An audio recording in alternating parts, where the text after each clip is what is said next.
হঠাৎ মনি অনেক রাত হয়ে গেছে, তাই ভয় করতেছে। বাসায় যেতে অনেক ভয় লাগতেছে। গাছের ডালে ছিল ভুতুড়ে ভুতুড়ে। মনি দেখতে পাই নাই, মনিকে দেখতে পাইছে।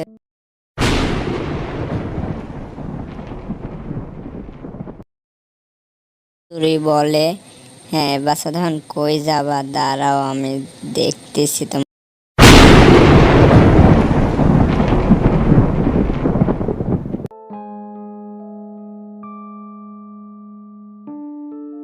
মনি বলতেছে অনেক ক্লান্ত হয়ে গেছে, বিশ্রাম নেবো এখন একটু। তোদের কখন হাঁটেনি ওরে কেটে আজ তোর ঘাড় মটকাবো রে, দাঁড়া আমি বাসুদান তোমাকে আজকে পেয়েছি, আজকে খেয়ে নেব। তোমাকে বাঁচাতে হলে তোমাদের বন্ধুরা লাইক কমেন্ট। বন্ধুরা তোমরা লাইক কমেন্ট শেয়ার করে দেবে, আর ভিডিওটা কেমন হয়েছে সবাই কমেন্ট বক্সে জানাবেন। আর নতুন ভিডিও পেতে আমাদের সাথে থাকুন।